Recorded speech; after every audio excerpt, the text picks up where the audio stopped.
I've always been a bit claustrophobic, but nothing like what happened that day. Nothing that would prepare me for the kind of horror I'd experience. It started with a job, one of those odd gigs you pick up when you're trying to make ends meet. A property owner needed someone to clear out an old crawl space beneath a house he was flipping. The pay was decent, and I figured, why not? Crawl spaces are gross, sure, but I've dealt with spiders and mold before. No big deal. The house was out in the middle of nowhere, a sagging two-story relic surrounded by dry, overgrown grass. Inside, it smelled like dust and mildew, and the wood floors creaked underfoot. The owner barely looked at me as he handed over the key and gave me instructions. Just bag up the junk under there, toss it. I don't care what it is. When I got to the entrance of the crawl space, I hesitated. The opening was tiny, barely wider than my shoulders, and pitch black inside. I could feel the stale air wafting out, heavy and damp. But money's money, right? So I strapped on my headlamp, slipped on gloves, and crawled in. The first thing I noticed was the smell. A rancid mix of rotting wood, wet earth, and something sour, like spoiled meat. The space was tight, so tight I couldn't sit up. The ceiling was only a few inches above my head, and I had to move on my hands and knees. Dust filled my nose and throat as I shuffled forward, the headlamp casting long shadows that made everything seem alive. It didn't take long for the panic to start creeping in. The farther I crawled, the tighter the space seemed to get. My shoulders brushed the sides, and my back scraped against the rough wood beams overhead. Every movement stirred up more dust, and soon I was coughing, my throat raw and my lungs aching. I told myself to focus, just get the job done. But then my headlamp flickered. Once, twice, and then it went out. Panic hit me like a punch to the chest. I was plunged into total darkness, the kind where you can't see your own hand in front of your face. I froze, my breathing shallow and fast. The air felt heavier now, thick and oppressive, as if the darkness itself was pressing down on me. I fumbled with the headlamp, smacking it, twisting the knob, but it wouldn't turn back on.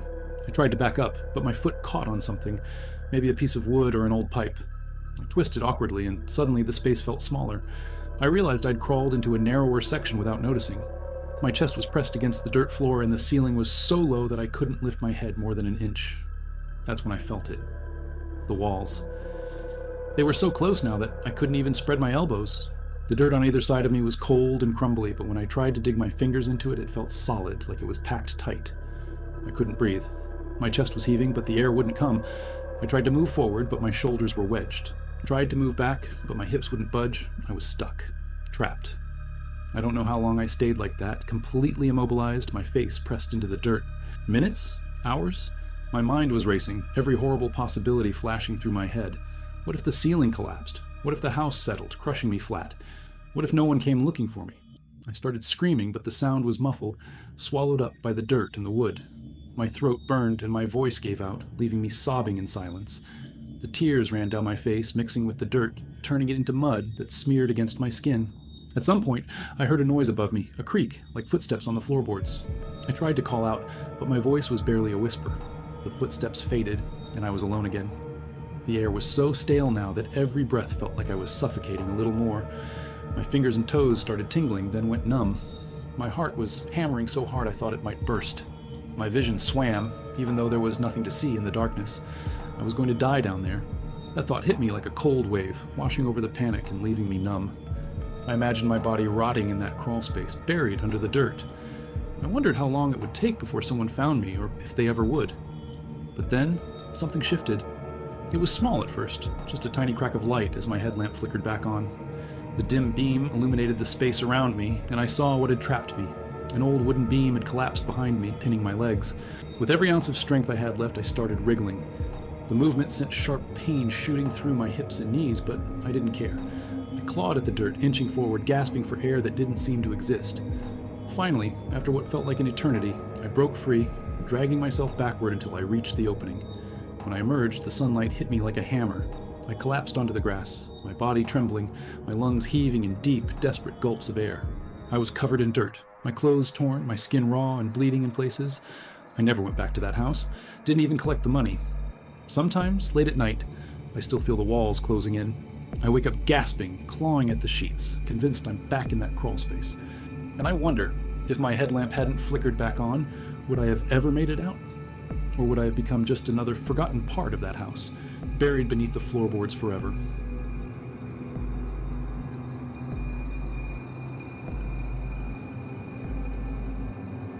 I'll never forget the sound. that deep metallic clunk echoing around me, sealing my fate. I thought it was just another day on the job, another paycheck, another story to tell at the bar. But that day, it all went wrong. I work construction, not the glamorous stuff you see on TV where they flip houses or renovate kitchens. I'm talking about the real gritty work, sewers, underground pipelines, confined spaces. The kind of jobs where you come home stinking of mud and grease, where you don't talk about what you saw because no one would believe you anyway. This particular job was out on the edge of town, an old industrial park with rusting buildings and cracked asphalt. We were fixing a storm drain that had collapsed during a flood. The foreman pointed to the blueprints and barked at me to get into the pipe and check for structural damage. The pipe wasn't big, maybe 3 feet wide, big enough to crawl through if you stayed on your hands and knees. I've been in tighter spots, so I didn't think twice. I grabbed my flashlight, my helmet, and a wrench, and I slid in. The first thing that hit me was the smell. Stale water, wet concrete, and something sour, like moldy bread left out in the sun. The flashlight's beam cut through the darkness, illuminating the slimy walls of the pipe. The air was heavy, humid, and tasted like rust. I could hear my own breath, loud and uneven as I moved deeper into the pipe. It was tight, but manageable. My back brushed the top of the pipe as I crawled forward, and my knees slid against the gritty bottom. The farther I went, the narrower it seemed to get, and the darkness swallowed me whole. My flashlight's beam felt like a tiny, fragile lifeline in the void. About 20 feet in, I found the damage. A section of the pipe had cracked, and debris from the flood had lodged itself inside. It wasn't the worst I'd seen, but it wasn't good either. I radioed back to the foreman to let him know what I'd found. He barely acknowledged me. Typical. I started working, wrenching loose the chunks of debris and pulling them toward me.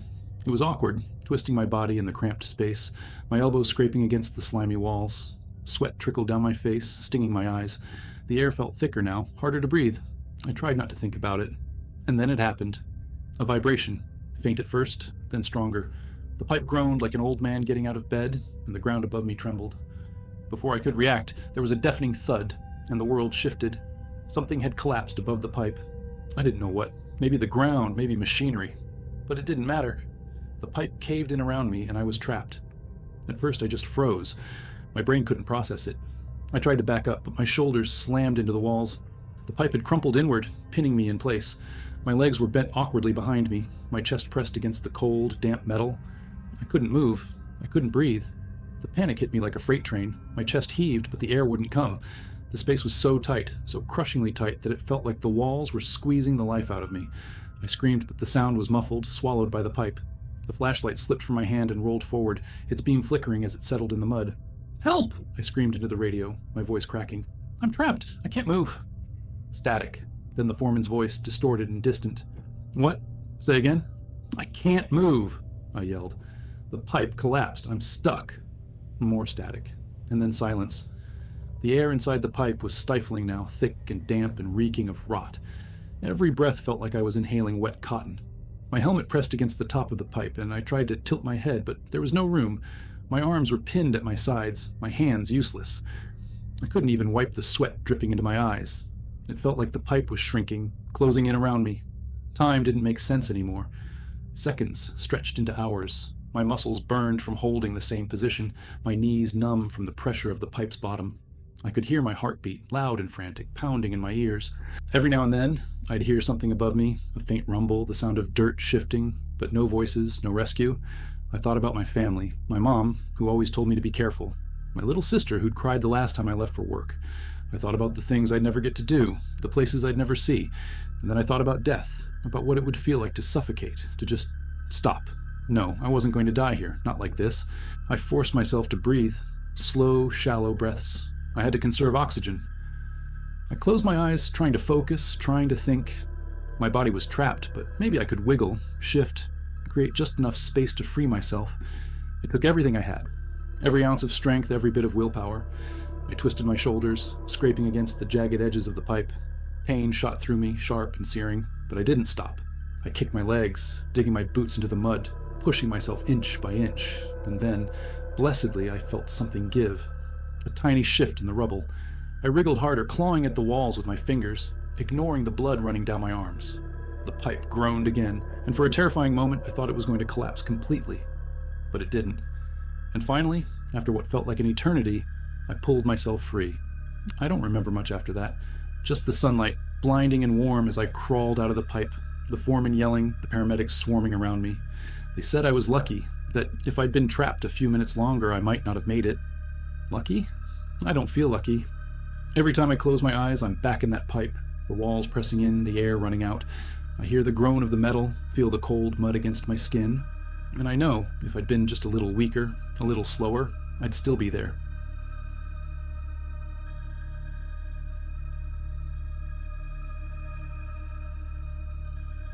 I'll never forget the sound. That deep, metallic clunk echoing around me, sealing my fate. I thought it was just another day on the job, another paycheck, another story to tell at the bar. But that day, it all went wrong. I work construction, not the glamorous stuff you see on TV where they flip houses or renovate kitchens. I'm talking about the real gritty work, sewers, underground pipelines, confined spaces. The kind of jobs where you come home stinking of mud and grease, where you don't talk about what you saw because no one would believe you anyway. This particular job was out on the edge of town, an old industrial park with rusting buildings and cracked asphalt. We were fixing a storm drain that had collapsed during a flood. The foreman pointed to the blueprints and barked at me to get into the pipe and check for structural damage. The pipe wasn't big, maybe 3 feet wide, big enough to crawl through if you stayed on your hands and knees. I've been in tighter spots, so I didn't think twice. I grabbed my flashlight, my helmet, and a wrench, and I slid in. The first thing that hit me was the smell. Stale water, wet concrete, and something sour, like moldy bread left out in the sun. The flashlight's beam cut through the darkness, illuminating the slimy walls of the pipe. The air was heavy, humid, and tasted like rust. I could hear my own breath, loud and uneven as I moved deeper into the pipe. It was tight, but manageable. My back brushed the top of the pipe as I crawled forward, and my knees slid against the gritty bottom. The farther I went, the narrower it seemed to get, and the darkness swallowed me whole. My flashlight's beam felt like a tiny, fragile lifeline in the void. About 20 feet in, I found the damage. A section of the pipe had cracked, and debris from the flood had lodged itself inside. It wasn't the worst I'd seen, but it wasn't good either. I radioed back to the foreman to let him know what I'd found. He barely acknowledged me. Typical. I started working, wrenching loose the chunks of debris and pulling them toward me. It was awkward, twisting my body in the cramped space, my elbows scraping against the slimy walls. Sweat trickled down my face, stinging my eyes. The air felt thicker now, harder to breathe. I tried not to think about it. And then it happened. A vibration, faint at first, then stronger. The pipe groaned like an old man getting out of bed, and the ground above me trembled. Before I could react, there was a deafening thud, and the world shifted. Something had collapsed above the pipe. I didn't know what. Maybe the ground, maybe machinery. But it didn't matter. The pipe caved in around me, and I was trapped. At first, I just froze. My brain couldn't process it. I tried to back up, but my shoulders slammed into the walls. The pipe had crumpled inward, pinning me in place. My legs were bent awkwardly behind me, my chest pressed against the cold, damp metal. I couldn't move. I couldn't breathe. The panic hit me like a freight train. My chest heaved, but the air wouldn't come. The space was so tight, so crushingly tight, that it felt like the walls were squeezing the life out of me. I screamed, but the sound was muffled, swallowed by the pipe. The flashlight slipped from my hand and rolled forward, its beam flickering as it settled in the mud. "Help!" I screamed into the radio, my voice cracking. "I'm trapped. I can't move." Static. Then the foreman's voice, distorted and distant. "What? Say again?" "I can't move," I yelled. The pipe collapsed. I'm stuck. More static. And then silence. The air inside the pipe was stifling now, thick and damp and reeking of rot. Every breath felt like I was inhaling wet cotton. My helmet pressed against the top of the pipe, and I tried to tilt my head, but there was no room. My arms were pinned at my sides, my hands useless. I couldn't even wipe the sweat dripping into my eyes. It felt like the pipe was shrinking, closing in around me. Time didn't make sense anymore. Seconds stretched into hours. My muscles burned from holding the same position, my knees numb from the pressure of the pipe's bottom. I could hear my heartbeat, loud and frantic, pounding in my ears. Every now and then, I'd hear something above me, a faint rumble, the sound of dirt shifting, but no voices, no rescue. I thought about my family, my mom, who always told me to be careful, my little sister who'd cried the last time I left for work. I thought about the things I'd never get to do, the places I'd never see, and then I thought about death, about what it would feel like to suffocate, to just stop. No, I wasn't going to die here, not like this. I forced myself to breathe, slow, shallow breaths. I had to conserve oxygen. I closed my eyes, trying to focus, trying to think. My body was trapped, but maybe I could wiggle, shift, create just enough space to free myself. It took everything I had, every ounce of strength, every bit of willpower. I twisted my shoulders, scraping against the jagged edges of the pipe. Pain shot through me, sharp and searing, but I didn't stop. I kicked my legs, digging my boots into the mud, pushing myself inch by inch, and then, blessedly, I felt something give. A tiny shift in the rubble. I wriggled harder, clawing at the walls with my fingers, ignoring the blood running down my arms. The pipe groaned again, and for a terrifying moment I thought it was going to collapse completely. But it didn't. And finally, after what felt like an eternity, I pulled myself free. I don't remember much after that. Just the sunlight, blinding and warm as I crawled out of the pipe, the foreman yelling, the paramedics swarming around me. They said I was lucky, that if I'd been trapped a few minutes longer I might not have made it. Lucky? I don't feel lucky. Every time I close my eyes, I'm back in that pipe, the walls pressing in, the air running out. I hear the groan of the metal, feel the cold mud against my skin, and I know if I'd been just a little weaker, a little slower, I'd still be there.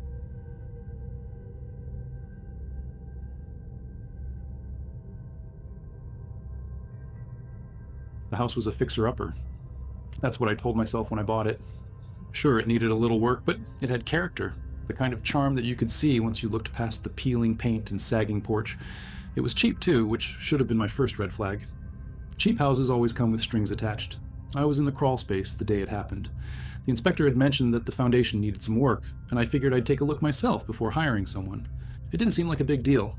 Just a quick check to see what was going on under there. The entrance to the crawl space was in the back of the house, a little square opening covered by a rusty grate. I pried it off, shined my flashlight inside, and immediately regretted it. The space was dark, cramped, and full of cobwebs. The kind of place where you wouldn't be surprised to find a rat or a snake, or worse. But I was already committed. I couldn't back out now. I slid in feet first, my back scraping against the dirt and concrete. The air was thick, musty, and reeked of mildew. It clung to my skin like a damp blanket. I shone my flashlight around, the beam cutting through the shadows to reveal a maze of pipes and beams. The space was barely 2 feet high, forcing me to lie flat on my stomach and crawl. At first, it wasn't too bad. The ground was uneven, but I moved slowly, trying not to think about what might be scuttling around in the dark. I focused on the task.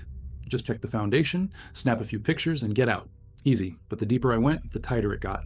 The beams seemed lower, the walls closer until I could feel the rough edges of the concrete brushing against my shoulders. My flashlight flickered and my heart skipped a beat. Not now, I muttered, smacking it against my palm. It steadied, but the dim light wasn't exactly comforting. I found the area the inspector had mentioned, cracks running along the concrete wall, jagged like lightning bolts. I took a few pictures and decided that was enough. Time to go. I turned around, or at least I tried to. That's when I realized how tight it had gotten. The space that had seemed manageable before now felt impossibly small. My shoulders scraped against the walls as I tried to pivot, my movements clumsy and awkward. Panic started to creep in, a cold knot forming in my stomach. I forced myself to stay calm. You got in here, I told myself. You can get out. But then my flashlight flickered again. This time, it went out completely. The darkness was immediate, absolute. It wrapped around me, pressing against my eyes like a blindfold. I froze, my breathing quick and shallow. Okay, don't freak out, I whispered, even though my voice sounded thin and shaky. I fumbled with the flashlight, my fingers slipping on the cold metal. Nothing. I tried to move, but the more I wriggled, the tighter it seemed to get. The dirt pressed against my chest, my back, my sides. My helmet scraped against the beams above me, pinning my head at an awkward angle. I felt trapped, like a bug caught in a jar. That's when the real panic set in. My breath came in short, ragged gasps, and I could feel my heart pounding in my chest. The air felt thin, like there wasn't enough of it. I tried to focus, to think rationally, but all I could hear was the sound of my own breathing, loud and frantic. I yelled, even though I knew no one could hear me. Help! I'm stuck! Somebody, please! The walls seemed to close in with every breath, the darkness pressing down on me like a weight. My arms were pinned at my sides, and every time I tried to push forward, the dirt shifted, filling the small space even more. I clawed at the ground, my fingernails scraping against the rough surface, but it was no use. I couldn't move. I don't know how long I was there. Minutes, hours. Time lost all meaning in that suffocating blackness. My thoughts spiraled, wild and desperate. What if no one found me? What if I ran out of air? The idea of dying there, alone in the dark, was unbearable. Eventually I heard a voice, muffled, distant, but unmistakably real. Hey, are you in there? I tried to yell back, but my throat was raw, my voice barely a whisper. I started banging on the beam with my flashlight, the sound weak, but enough to guide them to me. It took them nearly an hour to get me out. They had to dig, carefully removing the dirt and debris until they could pull me free. When I finally emerged, the sunlight hit my face like a tidal wave. I collapsed onto the grass, gasping for air, my body shaking uncontrollably. The paramedics said I was lucky. A few more hours and I might not have made it, but I didn't feel lucky. Even now, weeks later, I can't close my eyes without feeling the weight of the earth pressing down on me, the darkness closing in. I haven't been back under that house, or any house since, and I never will.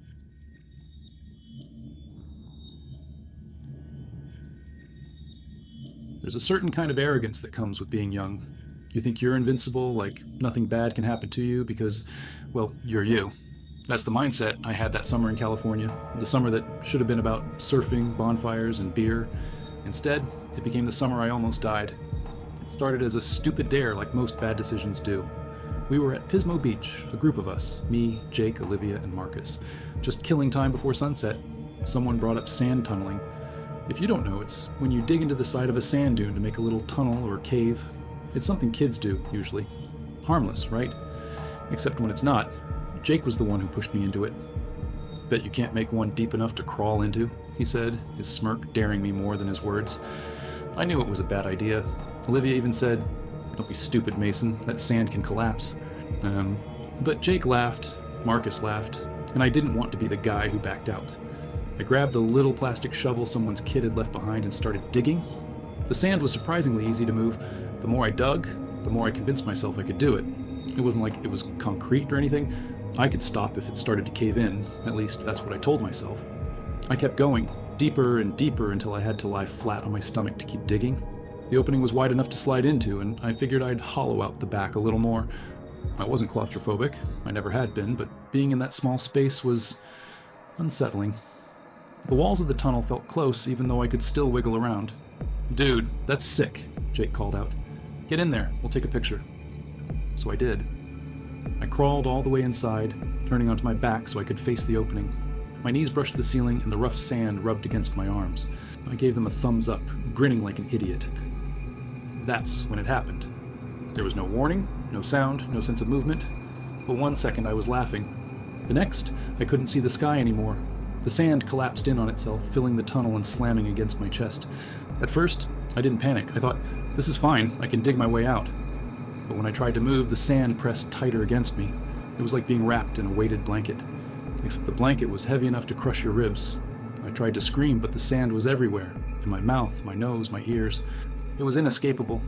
The darkness wasn't just around me, it was inside me. The pressure was the worst part.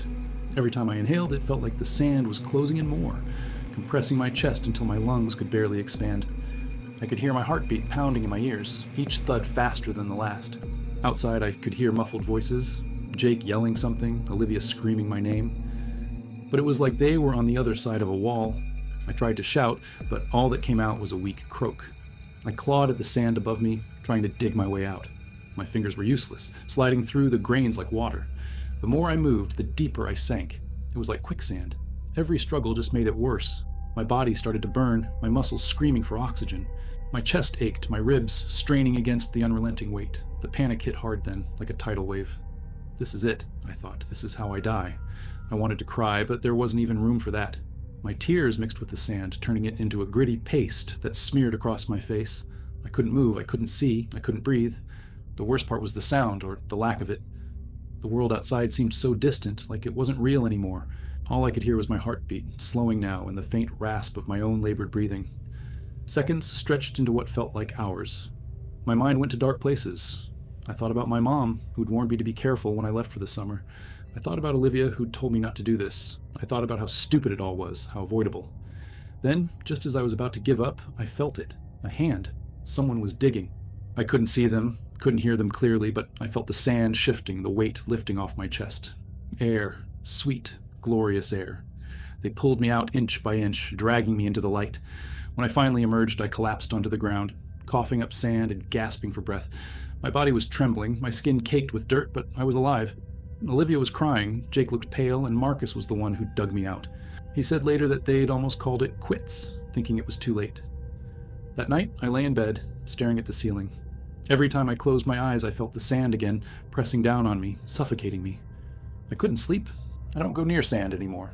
Beaches, sandboxes, anything like that. It's off limits. People think it's stupid, but they don't know what it's like to be buried alive, to feel the weight of the earth crushing you, to come so close to death you can taste it. I know, and I'll never forget.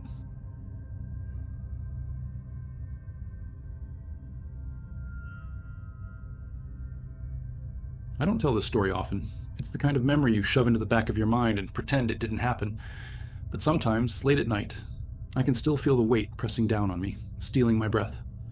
It happened about 10 years ago, back when I was doing construction work in Colorado. I wasn't a rookie. By that time, I'd been on dozens of job sites, working long hours in all kinds of conditions.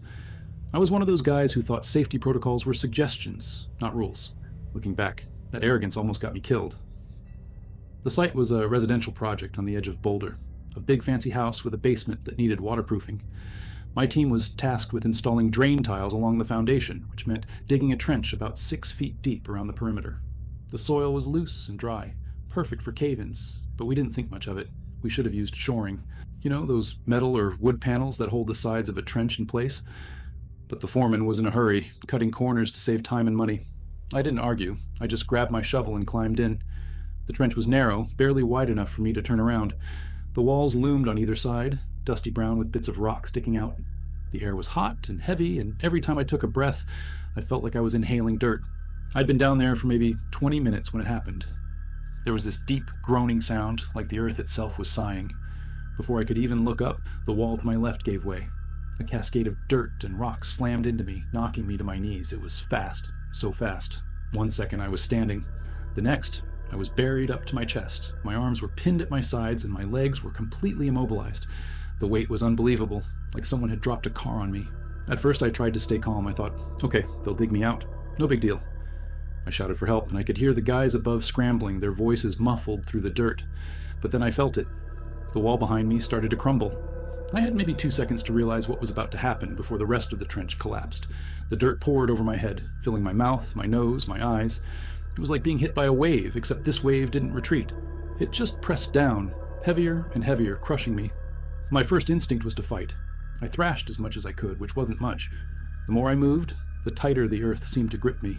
My chest was burning, my lungs screaming for air, but all I could taste was grit. They say your life flashes before your eyes when you're about to die. That didn't happen to me. All I could think about was how stupid I'd been, how I should have refused to go into that trench without proper support. Minutes stretched into what felt like hours. My heart was pounding so hard it felt like it might explode. I couldn't tell if I was breathing or just imagining it. Every time I tried to suck in air, the dirt around me seemed to shift, settling tighter against my chest. I remember the darkness. It wasn't just the absence of light. It was a thick, smothering blackness that seeped into my mind. The kind of darkness that makes you feel like you don't exist anymore, like you're already dead. I could hear the guys above me shouting, their voices frantic. Someone said my name, and it sounded so far away, like they were calling to me from another world. I wanted to scream, but I didn't have the air. The pressure was unbearable. It felt like my ribs were bending inward, pressing against my lungs. My fingers twitched, but that was all I could manage. I was trapped, a human coffin. At some point, I started to fade. My thoughts slowed, and the panic gave way to a strange kind of calm. I thought, this is it. This is how it ends. But then, I felt something, a vibration. It started faint, barely noticeable, but it grew stronger. Someone was digging. I couldn't see them, couldn't hear them clearly, but I knew they were there. The first bit of air that reached me was the sweetest thing I've ever tasted. It wasn't much, just a small pocket where they'd cleared some dirt, but it was enough to jolt me back to life. It took them over an hour to get me out. By the time they reached my legs, I was barely conscious. They had to pull me out like a cork from a bottle, the dirt clinging to me, refusing to let go. When they laid me on the ground, I couldn't move. My body was a mass of bruises. My lungs felt like they'd been shredded, and I was coughing up dirt for what felt like days. The foreman tried to laugh it off, said, "I guess we'll get that shoring in now." I wanted to punch him, but I didn't have the strength. To this day, I can't be in tight spaces. Elevators, crawl spaces, even sitting in the back seat of a car makes my chest tighten. Sometimes, I wake up in the middle of the night, gasping for air, convinced I'm still buried. It's a memory that sticks with you, a kind of terror that doesn't fade. I came so close to dying that day, and the scariest part is how quickly it all happened. One moment, I was standing in that trench thinking about lunch. The next, I was fighting for my life. So yeah, if anyone ever asks, what's the worst thing that's ever happened to you? That's my answer, and it's one I wouldn't wish on my worst enemy.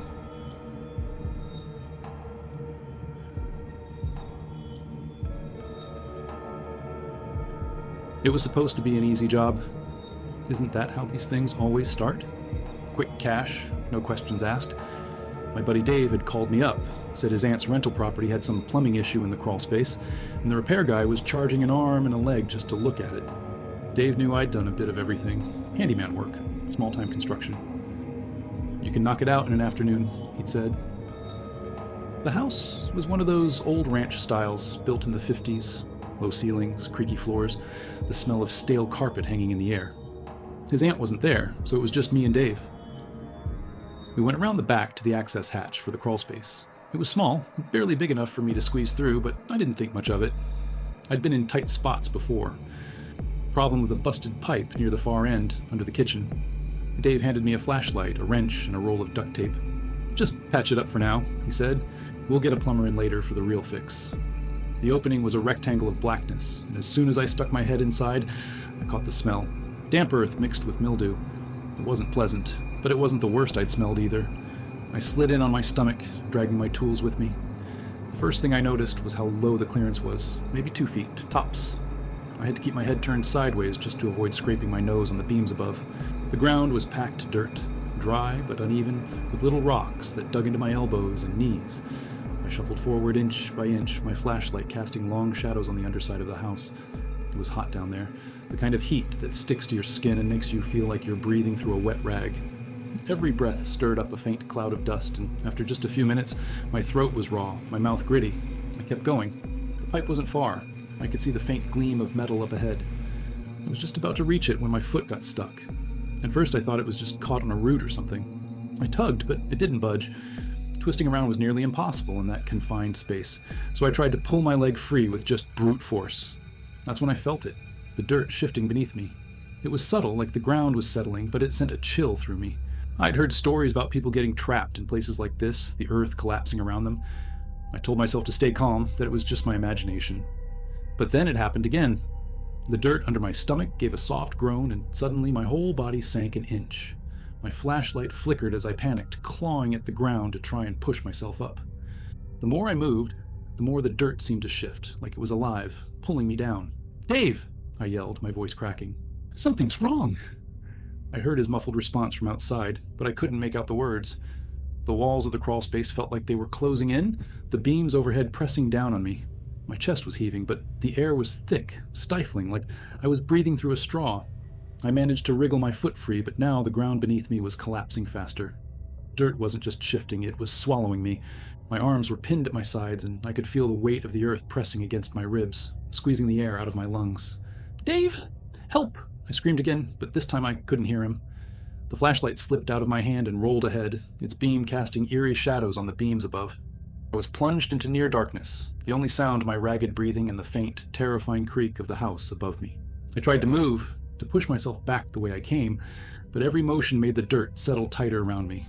My legs were completely buried now, and I could feel the cold pressure creeping up my thighs, my hips. I don't know how long I was like that. Minutes, maybe hours. Time didn't exist in that suffocating darkness. My thoughts spiraled, my mind latching onto every worst-case scenario. What if Dave couldn't get to me? What if the whole crawl space collapsed? What if I suffocated here, alone, buried alive? The weight on my chest was unbearable. Every shallow breath was a struggle, my ribs straining against the unrelenting pressure. I tried not to think about how close the beams were, how the slightest shift could bring the whole house down on top of me. "Hold on, man, I'm coming." Dave's voice was faint, but it was enough to snap me out of my panic. I heard scraping, the sound of him trying to widen the access hatch. But the dirt around me was still shifting, settling tighter with every second. My arms were pinned, my head twisted awkwardly to the side. I couldn't move, couldn't breathe. "Dave!" I croaked, my voice barely a whisper. And then, suddenly, light. A blinding beam cut through the darkness as Dave stuck his head into the crawl space. "Holy shit," he muttered. "Hold on, I'm getting you out." He crawled in as far as he could, a shovel in one hand. I felt the first scoop of dirt being pulled away from my chest, and it was like a floodgate opening. Air rushed into my lungs, and I gasped, choking on the dust. It took him nearly an hour to dig me out. By the time he pulled me free, I was shaking so hard I could barely stand. My clothes were soaked with sweat, my skin scraped raw from the dirt. I didn't say much on the drive home, I couldn't. My throat was too dry, my mind too fogged with the memory of being trapped, of the earth pressing in from all sides. To this day, I can't go near tight spaces. Even thinking about it makes my chest tighten, my breath quicken. Sometimes, late at night, I wake up gasping, convinced I'm back in that crawl space, buried alive. It was just a job, a stupid, simple job. But it's one I'll never forget, and it's one I'll never take again.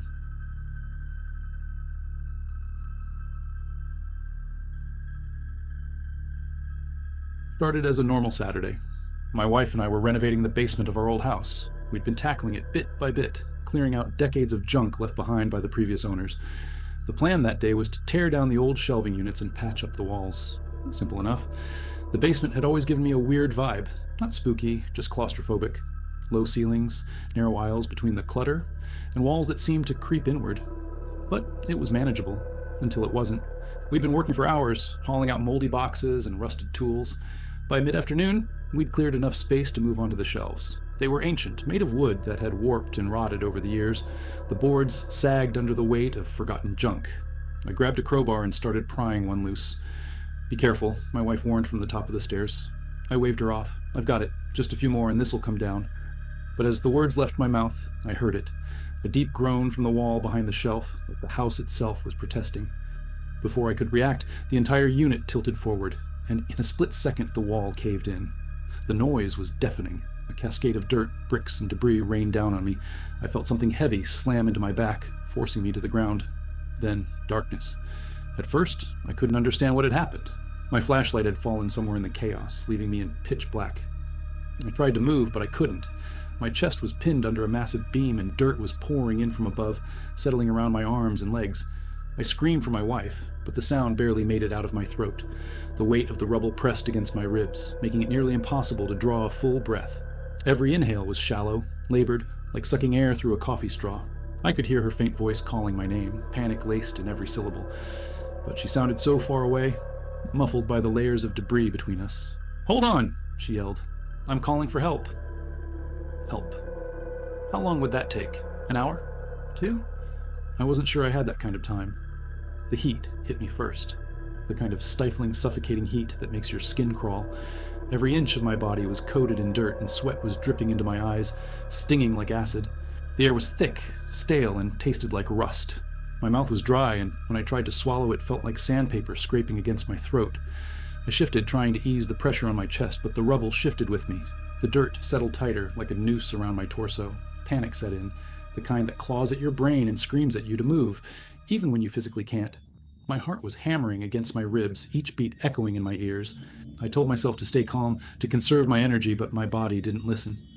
I thrashed against the weight, hoping to free an arm or a leg, but it only made things worse. The beam across my chest shifted slightly, and a fresh wave of dirt spilled onto my face. My mouth was open, gasping for air, and the grit coated my tongue, choking me. I spat and coughed, tears streaming down my face, but the dirt kept coming, filling every crevice. The walls around me felt like they were closing in, the darkness pressing tighter and tighter. My breathing grew faster, shallower.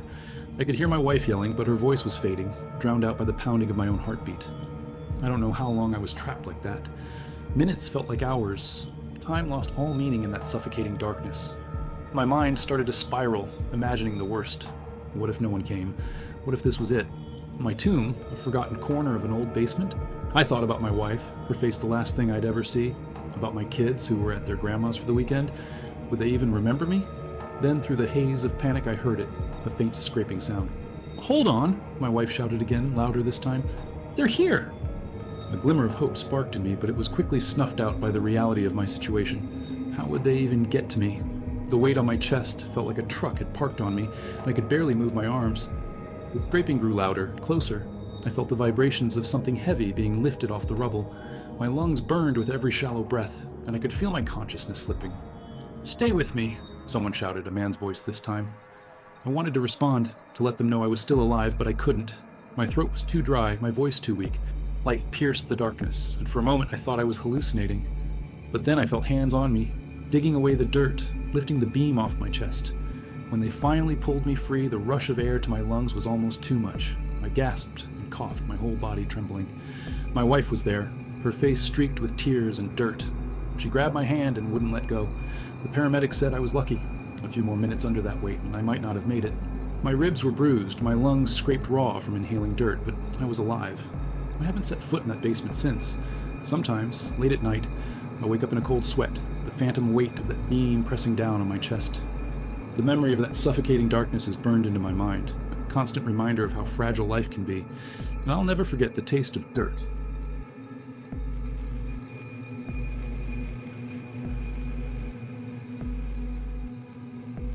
It was supposed to be a quick fix.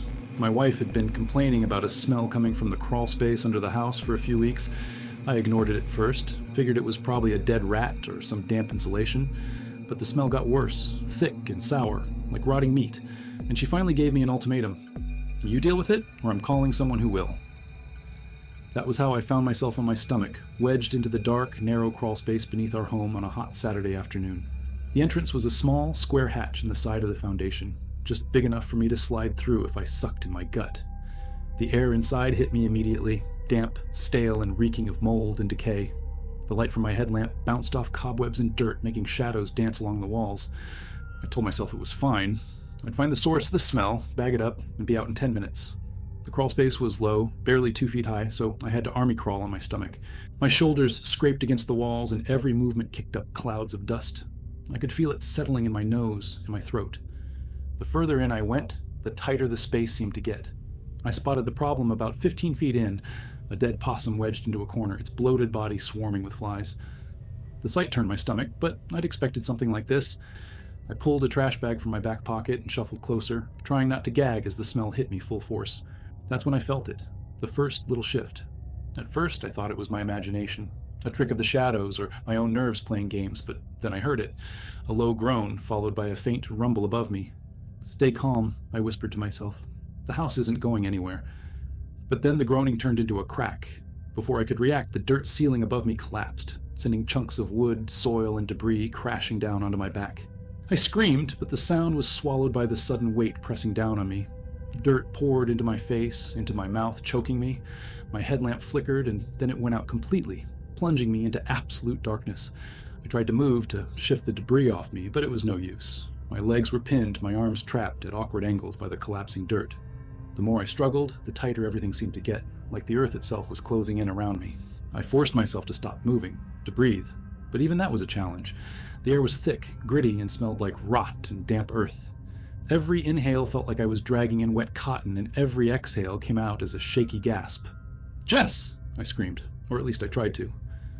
My wife's name came out as a hoarse croak, barely audible over the pounding in my ears. Time blurred. I couldn't tell if it had been minutes or hours. My heart was racing so fast it felt like it might burst. My mouth was dry, coated in dust, and every swallow felt like shards of glass scraping down my throat. The heat was unbearable. Sweat poured down my face, mixing with the dirt and dripping into my eyes. My shirt was plastered to my chest, and I could feel my skin crawling with insects, spiders, maybe, or ants, but I couldn't do anything to brush them off. The worst part was the silence. After the initial collapse, everything went still. No creaking wood, no rumbling dirt, just the deafening sound of my own breathing, growing more frantic with every passing second. I started to panic. My mind raced, with worst-case scenarios. What if no one knew I was down here? What if Jess thought I was just taking my time? What if she didn't come looking for me until it was too late? I tried to scream again, but my throat was too dry. The effort sent me into a coughing fit, and I could feel the dirt shifting around me, settling tighter against my chest. I don't know how long I lay there, trapped in the dark. My body was screaming for oxygen, but every breath was a struggle. My vision started to blur, and I felt myself slipping into unconsciousness, into death. Then I heard it, a faint voice, muffled but unmistakable. "Tom, are you down there?" Jess. I wanted to cry, but I didn't have the strength. I mustered every ounce of energy I had left and screamed her name. There was a pause, then the sound of scraping. The hatch creaked open, flooding the crawl space with a sliver of light. "Tom?" Her voice was closer now, frantic. "Help!" I croaked. I heard her shouting to someone, neighbors, maybe, and then the sound of heavy footsteps above me. The vibrations sent fresh waves of dirt cascading onto my back, but I didn't care. They knew I was here. It took what felt like an eternity, but eventually, hands were digging me out. The first rush of fresh air hit me like a punch to the lungs, and I coughed so hard I thought I'd pass out. When they finally pulled me free, my legs were numb, my arms limp. I spent 3 days in the hospital recovering from dehydration, bruised ribs, and mild hypoxia. The doctor said I was lucky. A few more minutes under that weight, and I wouldn't have made it. I can't go near the crawl space now. Hell, I can't even watch a movie with tight spaces without breaking into a cold sweat. Sometimes I wake up in the middle of the night, convinced I'm back under that house, trapped in the dark, unable to breathe. And that smell, the smell of dirt and decay, it still lingers, no matter how hard I try to forget.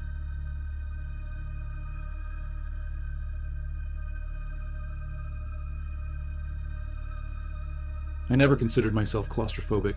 Elevators, airplanes, even the occasional cave tour during vacations, none of it ever bothered me. I like to think I could handle tight spaces better than most people, but that confidence was shattered the day I volunteered to help a friend clean out an old storm shelter on his family's property.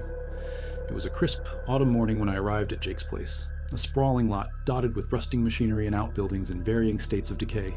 The storm shelter sat about 50 yards from the main house, a squat concrete bunker half buried in the ground, its steel door covered in moss and years of grime. Dad built this back in the 80s, Jake explained as he handed me a flashlight. Haven't been down there in decades. Figured it's time to clean it out, just in case. Just in case of what? I asked, half joking. Jake grinned. You know, zombies, tornadoes, end of the world. The shelter's entrance was a narrow concrete stairwell that led down into the earth, disappearing into a rectangle of pure black. The air coming up from below was damp and cold, carrying a faint metallic tang. I hesitated for a moment, then followed Jake down the steps, the beam of my flashlight cutting through the darkness. The shelter was small, maybe 12 by 12 feet, with a low ceiling and cinderblock walls. Dust coated every surface, and the floor was littered with broken furniture, empty cans, and a tangle of cobwebs, so thick it looked like cotton candy. We worked for a while, clearing debris and stacking anything salvageable near the stairs. It wasn't glamorous, but it wasn't awful either. The air was stale and thick, but I could manage. At least there was enough room to move around. Then Jake found the hatch. It was hidden beneath a pile of rotting cardboard boxes in the corner, a rusted metal door set into the floor. "What's this?" I asked, brushing away years of grime to reveal a small, circular handle. Jake shrugged. "No idea. Probably a root cellar or something." We pried it open, the hinges groaning in protest, and peered down into the hole. A narrow shaft extended straight down into darkness, barely wide enough for a person to squeeze through. Metal rungs were bolted into the wall, forming a crude ladder. "Think it's worth checking out?" Jake asked. "Why not?" I said, trying to sound braver than I felt. Jake held the hatch open while I lowered myself into the shaft, my flashlight clamped between my teeth. The air grew colder and heavier the further I descended, carrying with it a faint, sour odor that made my stomach churn. The ladder ended about 15 feet down, opening into a cramped tunnel barely 3 feet high. I had to crouch to move, shuffling forward on my hands and knees. The walls were rough and uneven, the ceiling so low it scraped against my back. "See anything?" Jake called down. "Just a bunch of dirt and rocks," I shouted back. But I kept going, curiosity pulling me deeper. The tunnel twisted and turned, narrowing until I had to press my shoulders together just to keep moving. The air was thick and damp, each breath tasting like rust and mildew. Then I felt it. A faint rumble beneath me, followed by a low groan. "Jake?" I called out, my voice echoing off the walls. The tunnel shuddered, and before I could react, the earth shifted. A cascade of dirt and debris collapsed behind me, sealing the tunnel and plunging me into pitch-black silence. Panic hit me like a freight train. I screamed for Jake, clawing at the wall of dirt blocking my escape, but it was no use. The more I dug, the more the dirt seemed to settle, pressing against me like a living thing. The tunnel was so narrow I couldn't turn around. My legs were pinned beneath the debris, and my arms were trapped against my sides. The air grew hotter, heavier, each breath harder to take. I tried to calm myself, to focus, but the silence was maddening. My own breathing filled the space, loud and ragged, each inhale dragging in particles of dirt that coated my throat and lungs. I coughed, choking, and the movement sent fresh waves of dirt cascading over me. I couldn't move. I couldn't see. I couldn't breathe. The walls felt alive, pressing in closer with every passing second. My heart pounded against my ribs, a frantic drumbeat that echoed in my ears. I was suffocating, not just from the lack of air, but from the sheer weight of the earth around me. "Help!" I screamed, or tried to. The sound came out as a hoarse whisper, swallowed by the dirt. Time lost all meaning. Minutes, hours, days, I couldn't tell. My mind raced with desperate thoughts. Would Jake come looking for me? Did he even know where I was? The air grew thinner, my lungs burning with each shallow breath. My fingers scraped against the rough walls, nails breaking, blood mixing with the dirt. I thought of my wife, my kids, my life above ground. Was this how it was going to end? Trapped in a black, suffocating hole, buried alive?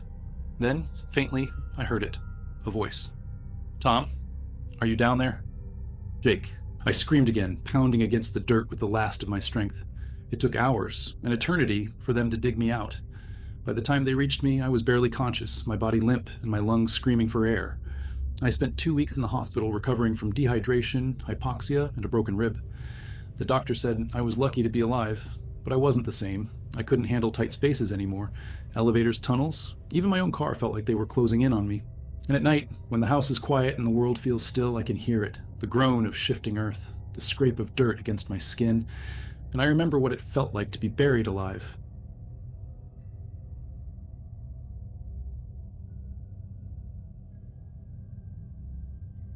You never think it's going to happen to you. You read stories, watch the news, and tell yourself, I'd never get in that situation. But you don't know. You can't know. Not until the air around you turns heavy and the walls start closing in, and you realize you've made the worst mistake of your life. It started as a favor. My cousin Derek called me on a Sunday morning, his voice scratchy from what I assumed was a night of drinking. I need a hand, he said. Doing what? Cleaning out the crawl space at Mom's old place. Derek's mom, my Aunt Karen, had passed away 3 months earlier, leaving her small, rundown house in the middle of nowhere. It had been sitting empty since. I had no plans for the day, so I agreed. The house was as depressing as I remembered. Peeling paint, a sagging roof, and a yard overgrown with weeds. Derek was already there when I arrived, standing in the driveway with a flashlight and a pack of beer. Thanks for coming, man, he said, handing me a flashlight. I can't do this by myself. What exactly are we looking for? I asked. Stuff Mom might have stashed down there. Papers, photos, maybe some cash. Who knows? The entrance to the crawl space was in the backyard, a rusted metal hatch set flush with the ground. Derek pried it open, and a wave of damp, musty air hit us like a wall. Smells like something died down there, I said, half joking. Probably did. Derek grinned, but it didn't reach his eyes. You good with tight spaces? I hesitated. Define tight. He pointed into the darkness. About 2 feet high. You'll be on your stomach most of the time. I should have walked away right then. Every fiber of my being told me to say no, but I didn't want to look like a coward. So I shrugged. How bad could it be? The crawl space was worse than I imagined. The ceiling was so low I had to belly crawl, my shoulders scraping the beams above me. The dirt floor was damp and cold, littered with broken glass, nails, and God knows what else. Derek stayed outside, holding the hatch open. Shout if you find anything, he called. Yeah, sure, I muttered, my voice already muffled by the weight of the space. I shuffled forward, dragging my flashlight along the ground. The beam barely cut through the darkness, revealing only small patches of the space at a time. Cobwebs clung to my face, and I could hear the scuttling of insects, maybe rats, just out of sight. The further I went, the tighter it got. The walls seemed to close in, the air growing heavier with every inch. I found myself breathing through my mouth, the smell of mold and decay so strong it made me gag. After about 10 minutes, I found a box. It was old, the cardboard damp and sagging, but it looked like it might hold something important. I got something, I shouted, my voice echoing faintly. Bring it up, Derek called back. I tried to turn around, but the space was too tight. I had to back up, dragging the box behind me. Every movement was a struggle, my elbows and knees grinding into the dirt. And then the hatch slammed shut.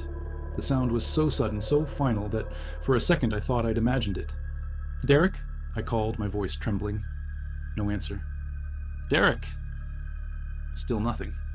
I tried to keep calm, telling myself he'd just stepped away for a second, but the seconds turned into minutes, and panic began to set in. I crawled back toward the hatch, faster now, my heart pounding in my chest. The darkness seemed to press against me, the air thick and suffocating. When I reached the hatch, I pounded on it with all my strength. Derek, open the damn door. No response. I pushed against it, but it wouldn't budge. Something heavy was on top, pinning it shut. Derek! I screamed, my voice cracking. The air grew hotter, the space around me smaller. My breathing was shallow now, each gasp dragging in more of the stale, putrid air. Sweat poured down my face, mixing with the dirt and dripping into my eyes. I couldn't stay still. The panic was too much. I started crawling again, this time deeper into the crawl space, hoping, praying there was another way out. The tunnel got narrower with every foot, the beams above me pressing down against my back. My flashlight flickered, then died, plunging me into total darkness. I screamed. I screamed so loud my throat burned, but the sound just bounced back at me, making the space feel even smaller. I kept crawling, my hands digging into the dirt, my knees scraping against the ground. The walls were so close now, they pressed against my sides, squeezing me like a vice. My chest tightened. My lungs felt like they were on fire, every breath harder than the last. I could feel the weight of the earth above me, pressing down, threatening to bury me alive. I don't know how long I crawled. Minutes? Hours? Time lost all meaning. My mind was a blur of fear and desperation, my body trembling with exhaustion. and then I hit a dead end. I reached out, my hands pressing against cold, unyielding dirt. There was nowhere left to go. That's when I broke. I screamed and thrashed, clawing at the walls, the ceiling, the floor. Dirt rained down on me, filling my mouth, my nose, my lungs. I was suffocating, buried alive, in a coffin of my own making. I don't remember passing out. The next thing I knew, I was being dragged out of the crawlspace, the blinding light of the sun burning my eyes. Derek was standing over me, his face pale, his hands shaking. "I'm sorry," he kept saying. "I'm so sorry." He claimed the hatch had fallen shut on its own, that he'd spent the last hour trying to open it. I didn't believe him. I still don't. That was 2 years ago. I haven't spoken to Derek since. I haven't gone near a crawlspace either. But sometimes, late at night, I wake up gasping for air, my chest tight, the weight of the earth pressing down on me. And I wonder, if Derek hadn't opened that hatch, how long would it have taken for the darkness to swallow me whole?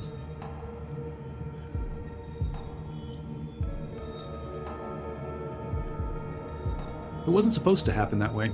I didn't plan for it, didn't expect it. That's the worst part, I guess, the not knowing. The people who get trapped in these situations always think they're prepared. They think they know what to do. But you can't plan for the darkness to close in on you like it did. Not like this. It was a summer job, working for a construction company. My cousin Kyle had gotten me the gig, and I was desperate. I was 18, fresh out of high school, and I needed the money. We were working on some small-town subway tunnels that hadn't been touched in decades. Old tunnels. Abandoned and forgotten, but now they were being cleared for something new. We didn't know much about the tunnels. They were old. Real old. Built in the early 1900s, they were supposed to have been sealed off years ago. But Kyle's boss wanted to repurpose the whole area, build a new storage space for the city or something like that. The work wasn't glamorous, but it was work, and it paid well. It was a dry, stifling day when it happened. We were down there, deep beneath the city, clearing out debris from an old service tunnel. I didn't think anything of it, just another dusty job. The walls of the tunnel were thick and grimy with age, but the air was still dry and almost too quiet. I couldn't shake the feeling that something was wrong, but it was the kind of feeling you get when you're half waiting for something bad to happen, but you don't know what it is. You try to ignore it, but it stays with you, tugging at the back of your mind. There was a section of the tunnel that had collapsed years ago. The company had left it untouched, but they decided to clear it for good measure. Kyle and I had been working near it for a while, using shovels and picks to remove the rubble. We didn't realize how unstable the ground was. I don't think anyone did. I was the one closest to the collapse when it happened. I remember the sound first, the crack, then the thud, the earth shifting beneath my feet. The world seemed to lurch sideways. I didn't even have time to react. The floor beneath me gave way, and I fell, the sound of shifting rocks and earth filling my ears. I don't know how long I was falling. It felt like an eternity. The next thing I knew, I was hitting the ground hard, my body slamming into dirt and rock. My head spun, and for a moment I couldn't breathe. The world was spinning, my vision blurred, and all I could hear was the deafening thud of my heartbeat in my ears. When the dizziness cleared, I realized I was trapped. The first thing I noticed was the silence. It was like the world had closed off around me. I couldn't hear Kyle, couldn't hear the other workers up top. The tunnel was thick with dust and the smell of damp earth. My body felt like it had been crushed, the air in the tunnel heavy and suffocating. I pushed against the ground, trying to sit up, but my arms and legs wouldn't cooperate. The debris had collapsed all around me, pinning me down in every direction. I could barely move. I thought I heard something, Kyle's voice, muffled, distant. I tried to shout, but my throat felt dry, the air thick in my chest. I coughed, trying to get air into my lungs, but the more I coughed, the more I felt the weight pressing on my chest. I'm okay, I thought. I'm okay. Someone will come get me. They'll pull me out. But as I lay there, the seconds stretched into minutes. The weight of the earth pressed down harder. The air became thick and stale, and every breath felt like it was taking twice as long to fill my lungs. My chest tightened. My ribs ached with every shallow gasp. The suffocating heat of the tunnel closed in on me, the smell of dirt and decay overwhelming. I tried to move again. My body screamed in protest, but I had to get out. I had to. The panic was setting in. I could feel it crawling up my spine, creeping into my chest. I wasn't alone in the tunnel. I was trapped, buried alive. My mind raced, my thoughts spiraling as the panic consumed me. The more I struggled, the worse it got. The more I tried to move, the tighter the earth seemed to press in on me. I wasn't sure if the panic was causing the tightness in my chest, or if it was just the tunnel itself. Maybe both. Every time I took a breath, it felt like my lungs were fighting against me. The air was so thick, it burned. The more I gasped for air, the more it felt like it was just out of reach. Like I was drowning, but not in water, in dirt. I could feel the weight of the earth pressing against me, my ribs straining, my chest threatening to collapse under the pressure. I kept telling myself to stay calm, but the tightness in my chest was unbearable. My heart was pounding in my ears, and the more I tried to breathe, the more I couldn't. Sweat poured down my face, stinging my eyes, mixing with the dirt and grime on my skin. I don't know how long it was before Kyle found me. He must have been yelling my name, but I couldn't hear him. All I could hear was the sound of my own breathing, the rush of blood in my ears, and the suffocating silence of the tunnel. Finally, there was a flash of light, and Kyle was there, his face pale and sweaty, his hands trembling as he dug through the rubble around me. "Hang on, man. I got you. I'm gonna get you out." I couldn't speak. My lungs were on fire, and every breath was a struggle. I wanted to tell him I couldn't breathe, but I couldn't get the words out. The tunnel felt like it was collapsing around me, the darkness closing in tighter with each passing second. The next thing I knew, hands were pulling me from the rubble. It was slow, so slow. Each movement felt like I was being yanked out of a nightmare. But when I finally saw daylight again, when I felt the fresh air fill my lungs, I could breathe. I collapsed on the ground, gasping for air, my body shaking with the aftershocks of panic. I didn't care that I was covered in dirt or that Kyle was there, staring at me with wide, worried eyes. I was just breathing. Just breathing. But that wasn't the worst part. The worst part wasn't the suffocation or the panic. The worst part was the sound I heard after I was pulled out of that tunnel. The sound of the earth settling back into place. The sound of the tunnel closing again.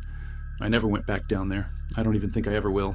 Because there's something suffocating about that place that stays with you long after you've left it behind.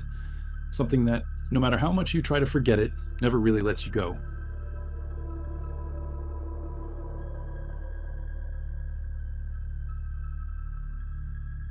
It was supposed to be a simple job, just another fixer-upper, the kind of project that didn't sound all that bad when my brother Eric first told me about it.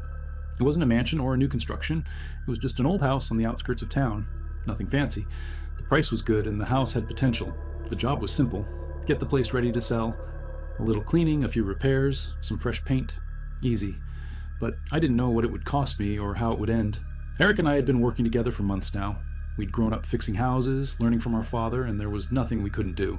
From rewiring the kitchen to replacing a roof, we were good at what we did. But the crawl space under that house? It was different. It should have been the first red flag. We'd been working on the house for a few days when we started noticing a weird smell. It wasn't the normal musty smell you get in old houses.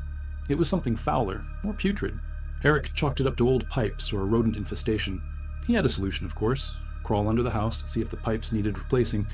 He didn't want me to go with him. "I've got it, man," he said. "You stay up here and finish the painting." But I didn't like the thought of him down there alone. I had a feeling in my gut, one of those nagging little hunches that you can't shake. "I'll come with you," I said, grabbing my flashlight. The opening to the crawl space was in the corner of the kitchen, a small, round wooden door that barely fit my shoulders. There was something about it that felt wrong, like it had been sealed for a long time. When I got down on my knees and peered through, I could see the dark, narrow passage below. It looked like a graveyard for old pipes and rotting wood, the air thick with the smell of decay. Eric had already started crawling through the opening, disappearing into the darkness. "You good?"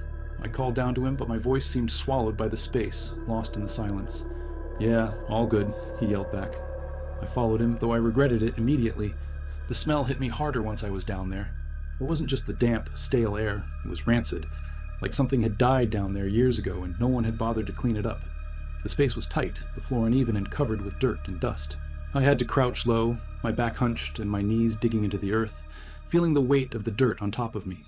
We crawled on our stomachs, inching forward, my chest scraping against the floor. The only sound was our breathing and the occasional creak of old wood overhead. It was so quiet, so oppressively still. The air felt thick, as though it was pushing in on us from all sides. "How much further?" I asked. My voice didn't carry well in the confined space, and it came out more like a rasp, swallowed by the suffocating darkness. "Not much," Eric called back. But there was something off in his voice, something that made my stomach churn.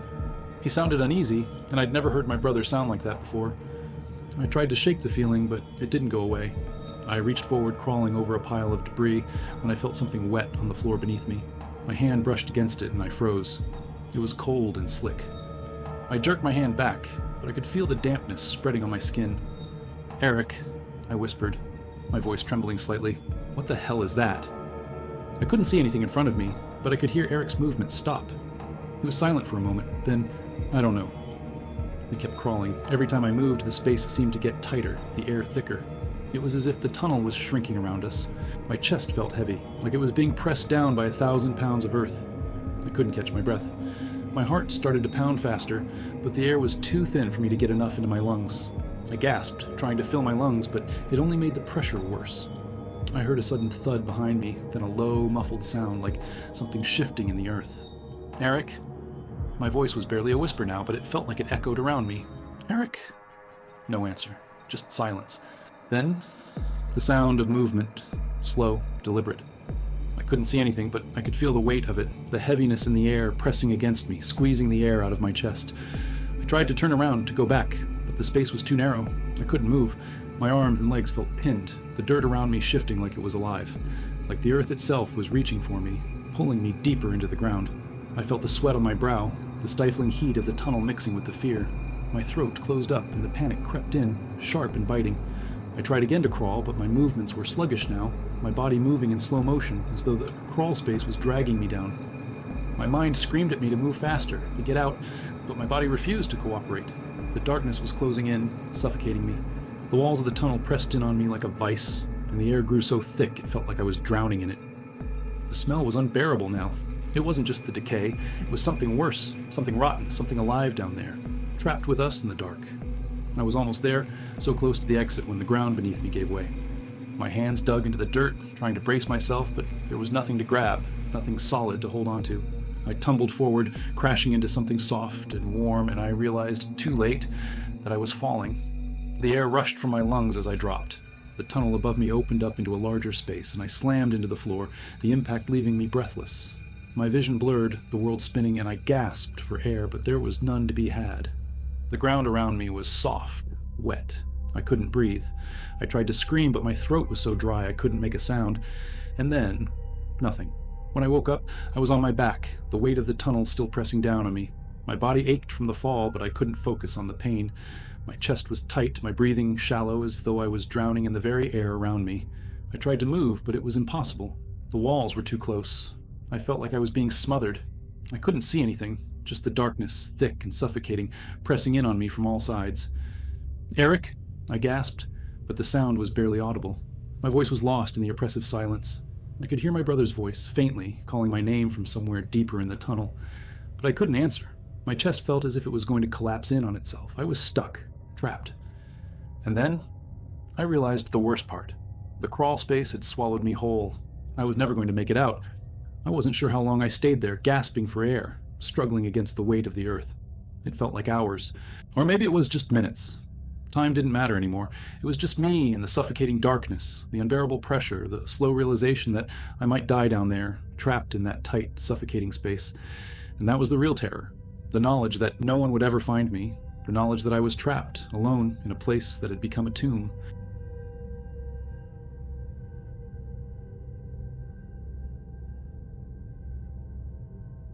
It's strange how quickly a sense of normalcy can unravel when you're in the wrong place, at the wrong time. I had been working as a handyman for a couple of years, helping people with odd jobs here and there. Nothing too major, but enough to pay the bills. One winter I was called in to help with a house in a quiet, rural part of town. The old woman who owned it, Mrs. Wilkins, was an eccentric but kind. She didn't have much family, and the house had started to show its age. Floorboards creaking, plumbing leaking, things like that. She wanted me to take care of a few minor repairs in the basement and some of the back rooms. Nothing unusual, but the moment I stepped into that basement, I should have known I wasn't just dealing with pipes and plaster. Something was off about it, a feeling that stuck in my chest, like I couldn't quite breathe right. The first thing that hit me was the air.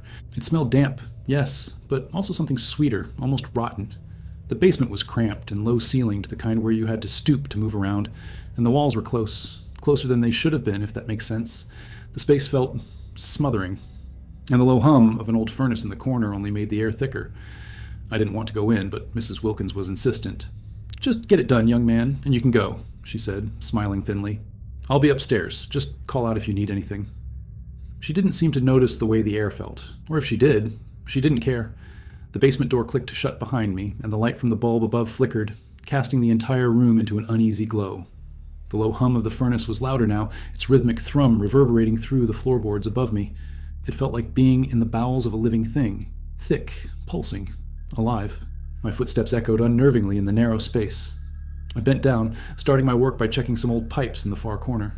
The pipes were old, rusted, and completely useless, just like the rest of the place. As I worked, the air around me thickened. I kept feeling the weight of it pressing down on me. The basement felt tighter, smaller, as if the walls were closing in, inch by inch. But that couldn't be, could it? I had only been down there for a few minutes. It was probably just my imagination, I told myself. But the more I moved around, the more it became clear that I was wrong. The space was shrinking. I had to crawl beneath the furnace to get to a leaking pipe. I didn't want to, but it was the quickest way. The crawl space beneath it was just large enough for me to squeeze through, barely. I dropped to my hands and knees, pulling my body under the heavy metal machinery, the floor slick with years of grime. That's when it hit me. The space beneath the furnace was suffocating. It wasn't just tight. It was like someone had taken the air out. It felt wrong, like a pressure building around me, a weight I couldn't shake. I tried to ignore it, but my chest felt tighter with each passing second. The smell down there was unbearable now, sour, like wet, decaying meat. I squeezed my body through the crawl space, my back scraping against the exposed pipes. I was almost to the back corner when the lights above flickered out. Everything went pitch black. I froze. For a moment, I couldn't breathe. The complete silence, the absence of light, made my chest tighten like a vice. I couldn't see my hand in front of my face. The darkness felt alive, as though it was pressing in on me. I reached up, my hand trembling as I tried to find the flashlight in my pocket, but it was too late. The air was thick now, suffocating. It felt like something was smothering me.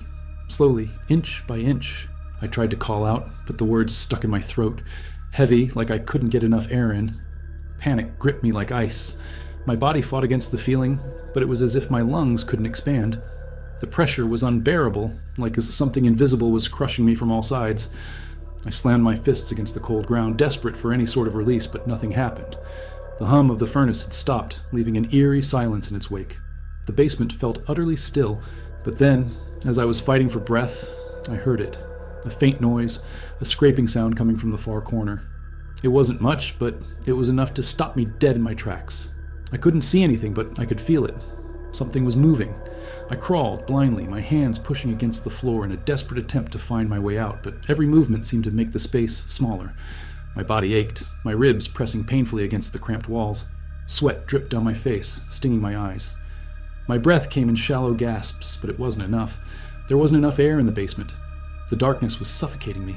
And then I felt it, something cold and clammy brushing against my back. My skin crawled, every nerve screaming for me to move, to get away from whatever was behind me. But I couldn't. I was trapped. I fought harder, clawing at the walls, pushing with everything I had. But the more I struggled, the tighter the space became. My chest felt like it was going to collapse. I couldn't breathe, couldn't scream. My body was shutting down. The panic had completely taken over now. I couldn't stop. The walls were closing in. In those final moments, I felt something strange, almost like a release, like the basement wasn't just trapping me physically, but mentally as well. The terror became so overwhelming that my mind just shut off.